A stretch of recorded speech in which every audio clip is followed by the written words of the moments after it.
All right. Hello, everybody. This is a bit of an explanation and a continuation of the discussion that we had on the first Collaborate session. So if you haven't watched that, I highly recommend that you just jump in there and listen through. There was some really great discussion that we had on that particular afternoon.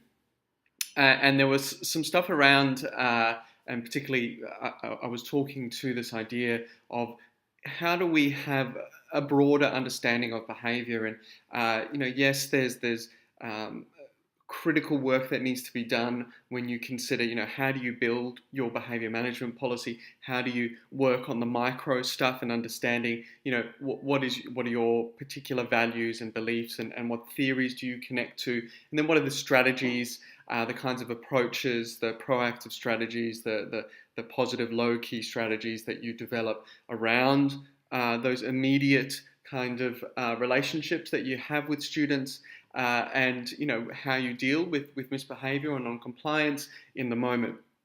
I just want to, I guess, connect that kind of micro picture with the macro picture, and I think as teachers we really need to be understanding both. We need to understand the kind of the micro and what we're doing and how we're relating to young people, and the kinds of strategies we use to do that, both in those relationships and as well, as I said, when we respond to misbehavior.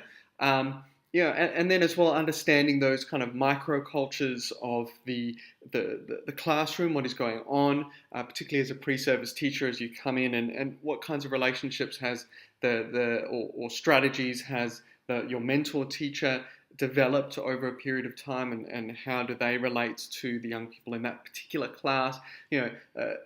Even looking at year 7 as a little sort of group, and the kinds of strategies you use are quite different to a group of year 10s or 11s.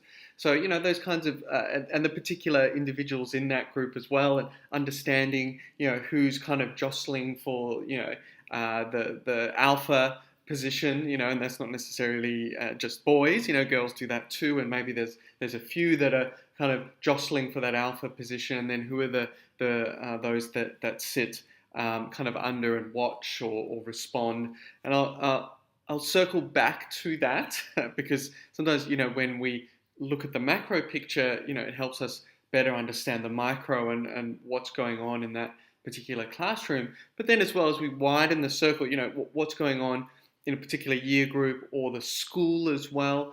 Sometimes there's senior and lower school, and what kinds of rules and expectations work upon those, the next circle out, either the year group or the bunching of groups together.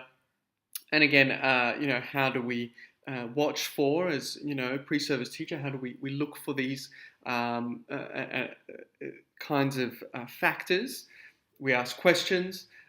We read the behaviour management policy of the school, all of that sort of stuff you'll be doing.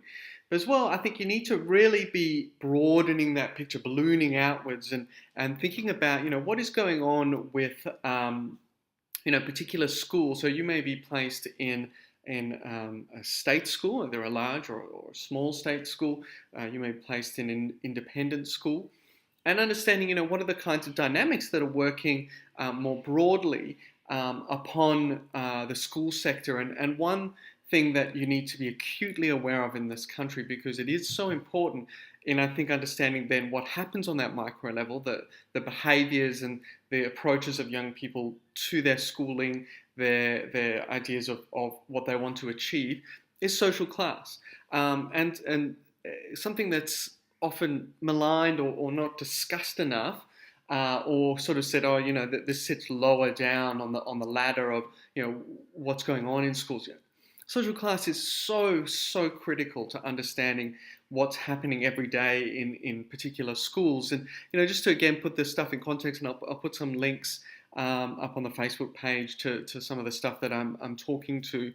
But if we just kind of look to understand, well, what effect does social class have more broadly on our country, or where does our country sit in regards to this? I think there's sometimes a myth that Australia is an egalitarian society, that we don't have the same sorts of social classes that maybe England has. and the barriers there. That is largely a myth. I mean, Australia, sits comparatively, not necessarily very high in regards to, say, something like income equality. So if we kind of think at the moment, we're sitting at about 24th in the world. So you know. Number one, some of the countries, like Denmark, is higher, or Norway and Finland are much higher than us. Not to say that income inequality doesn't exist in those countries, of course it does. But Australia sits, I think much lower than probably most people think in regards to that particular measure. Another measure that you can look in terms of, where is the wealth concentrated? The statistical evidence does suggest that more than half the wealth of Australia, so about over 50%, is concentrated in the hands of only 10% of the population. So that's most countries that have, I guess, as part of the everyday is that sense we're living in a country defined by kind of neoliberal values that, kind of letting the market decide where wealth sits, and there's a trickle-down effect and all of those kinds of things. But yes, we support the people who are disadvantaged, and we do that better than a lot of other countries. We certainly don't do it the best, and I think there's always work to be done in that regard. But Australia, does it follows a lot of other countries. So, this idea of the top 10% of our population owning 51% of our wealth puts us in line with other countries who are industrialized, Western industrial countries such as Italy, Belgium, France, and so forth. And even Finland, 48.5% of the population. So again, sometimes we look at the Scandinavian countries as being these beacons. But they still have a kind of Western industrial model. Again, maybe high taxes allows them to funnel more money into things like health and education. But we've got to think about this idea that Australia is not a society overly characterized by income equality. So I think that statement is quite true. If you really look at the statistics, and it's a complex picture, and you can sort of drill down into the stuff if you like, and there's plenty of things on the internet to drill down into if you want to investigate. But I think we've got to understand, how this affects schools. Now, if we're looking at who attends which type of school, there's some interesting stats here, and if we're looking at those who occupy, low income, or socioeconomic status is on the lower end, the lower quartile.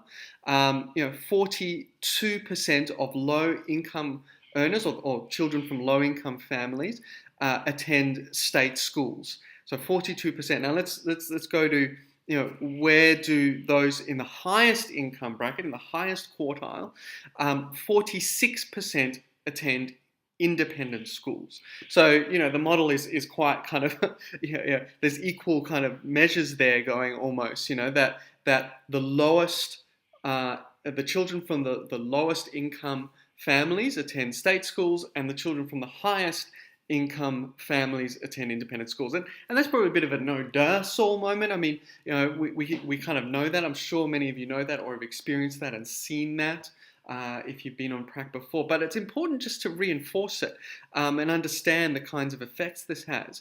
Because, social class isn't just about income. And there's the concept I want to talk about is attributed to this fellow named Bourdieu,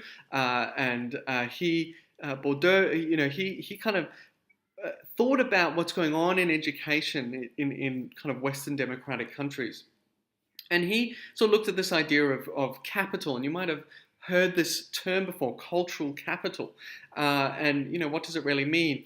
And, a young person coming into a school, it's this idea of kind of, what's in their backpack in terms of not the material goods, but the immaterial goods that they're bringing to their education. And that can, broadly be defined as cultural capital.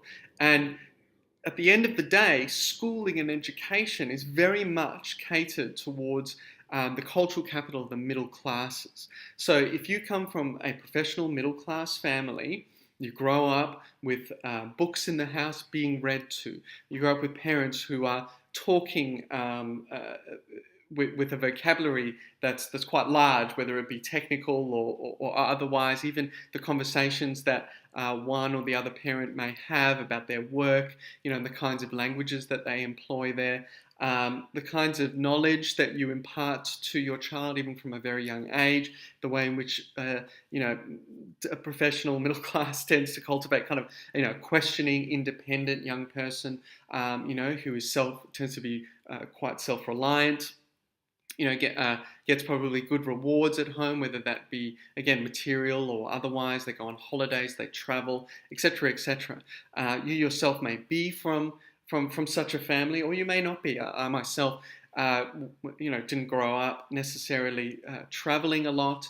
My parents couldn't afford that, but my mother in particular worked really hard at instilling, a strong sense of kind of a value for education, and worked very hard to help us at home and do help us with our homework. And we had little sort of sessions where she would support me and my brothers in that. So she was very committed. We immigrated from South Africa, and she was very committed to giving us the best opportunity possible to I guess put value into that immigration and that move. That part of the reason was to get a really good education here in Australia, and it worked to a large degree. So, you yourself may understand and come from maybe a lower socioeconomic family that perhaps put instilled in you, the capital to do well at school, or maybe not. See, this again, we're making sort of broad generalizations, but the broad generalization often does apply to many families. So I'm not saying that there's many low-income families who struggle. They work very hard, probably in low-paid work or jobs or long hours or two jobs, who instill great cultural capital for education. I've seen them. I've taught them. I've worked in tough education contexts in the past, and on lots of outreach as well. And I've seen the young people that come from these families. But I've seen also those young people from low-income families who are incredibly apathetic to education. They don't see any value in coming to school other than socializing with their friends or bullying others, or whatever fight is going to happen at the end of the day. They think it's a joke. They think what you're doing is a great, hilarious joke, that you're actually wanting to support them and help them. They think that, why are you doing this? Like, what's the point? Why do you care? It's just to them, it's hilarious that you care, and the fact that they don't makes it even funnier, and they want to make your life difficult. I've worked in contexts like this. And I've also seen the other end of the spectrum. I've worked in independent schools. I did a prac in Perth, an elite private boys' school, and I saw the results of high income families, young boys, and that's not to say that behaviour wasn't an issue. In fact, they can be problematic as well in different ways. But again, this is thinking about, you look at the culture of a school and the kinds of groupings you have there. So if you have a school where predominantly the young people are from low-income families with generally a low value attributed to education, where young people, in fact, they're maybe first in family who are even thinking about completing school to year 12, let alone university and higher education. Young people who may have grown up with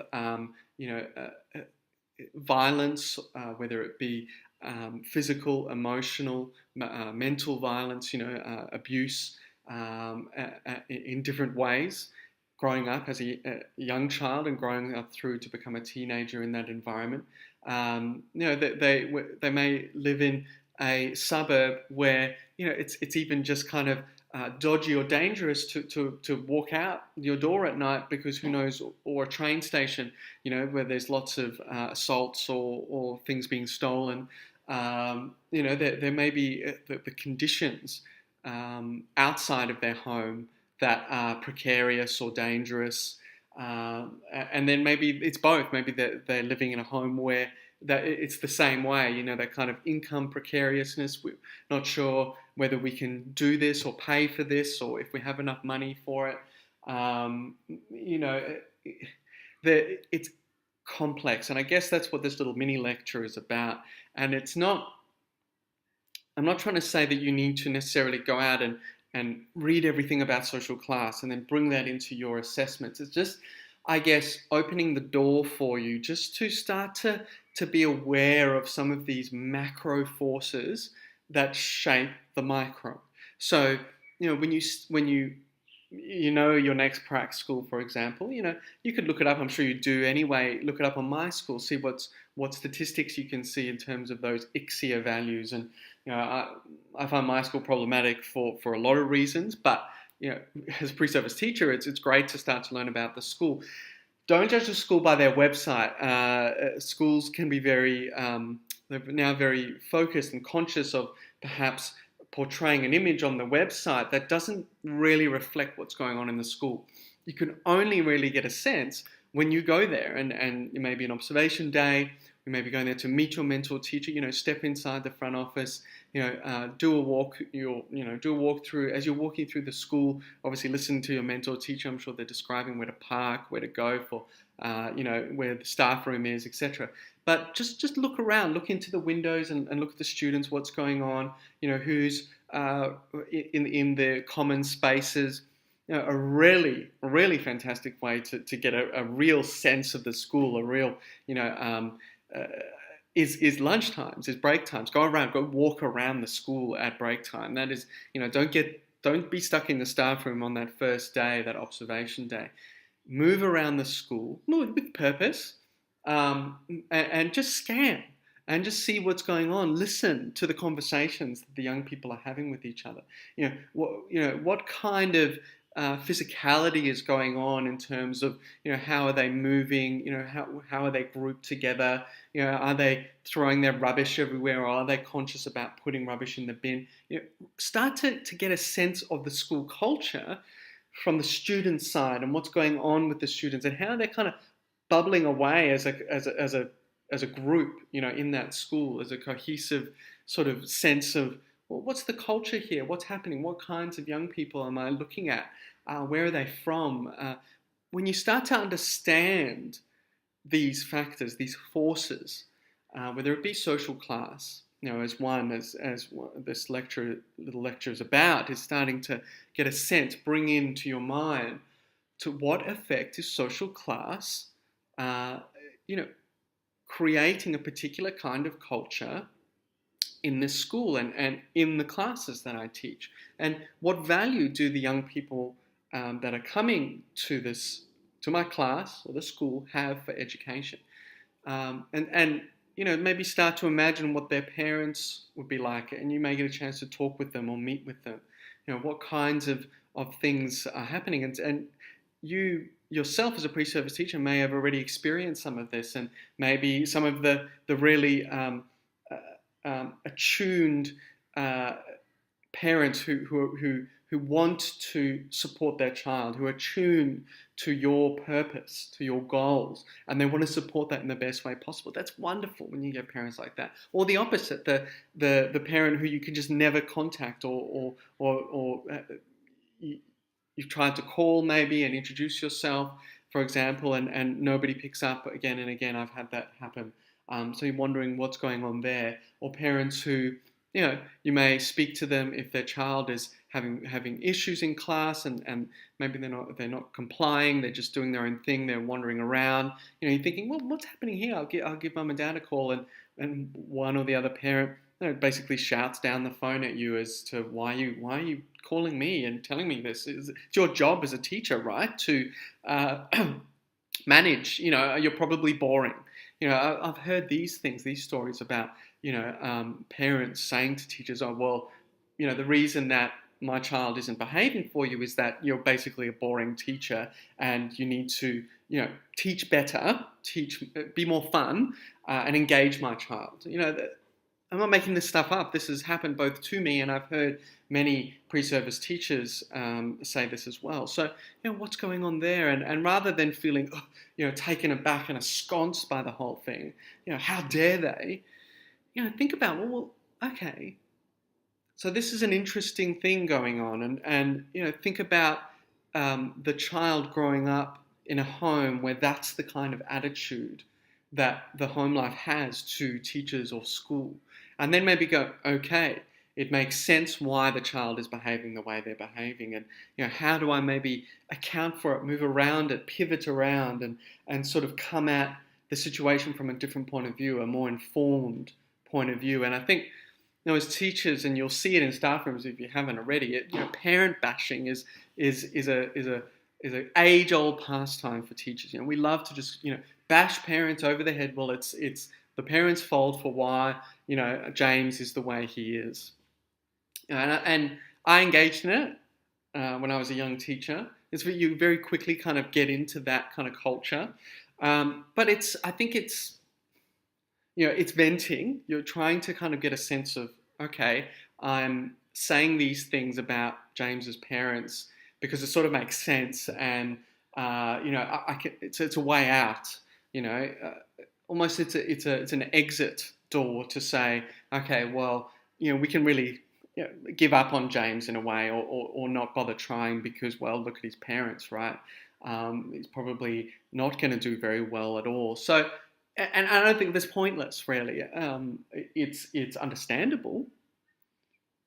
And I don't disparage teachers who do it necessarily. But I think, you've got to be considering, well, what can I do maybe differently here?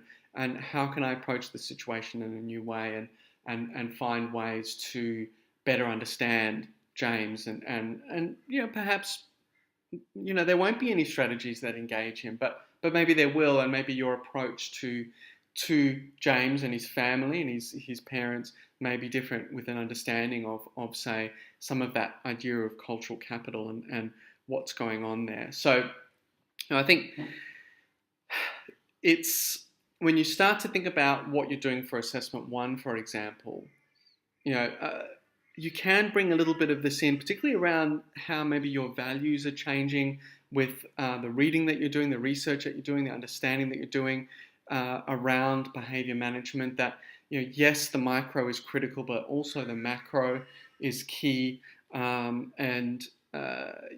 This sort of stuff does inform and shape the direction that you're going as a classroom manager, and thinking about, well, what are my priorities, and what are my values, and what kind of background work am I going to be doing as I enact my behaviour management philosophy. And one of those things could be, understanding the macro picture of my school culture, understanding how social class may inflect the particular school that I'll be attending, and your classroom management plan, your framework should be flexible enough to account for these differences. That if you're going to an independent school that has mostly high income families, thinking about, well, what might stretch and what might fit into that context, and the inverse, the low income school, public state school, again, in what ways will your plan shift and change and kind of move into that context, and having a look around, a sense, what is going on here? How am I going to understand the culture of the school, the culture of the community, and its place within the broader education context of the country, to then come up with particular strategies that work within that, and approaches. So again, this is just a sense of kind of keeping a bit of dynamism in that plan. And for me, I find these kinds of things very interesting. I think they have excellent ways in which you can work into as I said, the micro stuff. So social class and its effects. So anyway, I hope this has been interesting. I just wanted to pick up on that conversation from the Collaborate session and just talk to it and bring in some of the evidence there and its connections with what we're doing in this unit. So, if you have further questions, post them on Facebook and we can start a bit of a discussion around what I've raised here. I'd love to hear your personal experiences with different kinds of schools, different kinds of school cultures, what you found about that, what was curious, maybe what was sort of maybe a little bit strange, and the particular ways that the school did behaviour management, and did that line up with some of the values you have. I know we certainly, in the Collaborate session again, we talked about the buddy system and social shaming that goes on lower school students, the kinds of problematic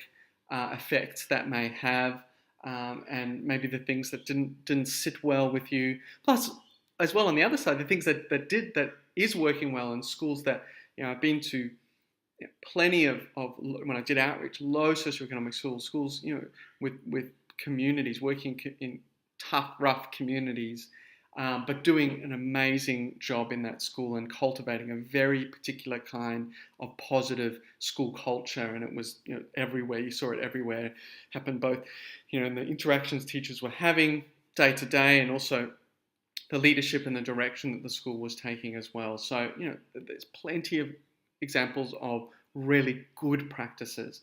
I think we have a tendency sometimes to focus on the negative, but let's talk about the positive as well.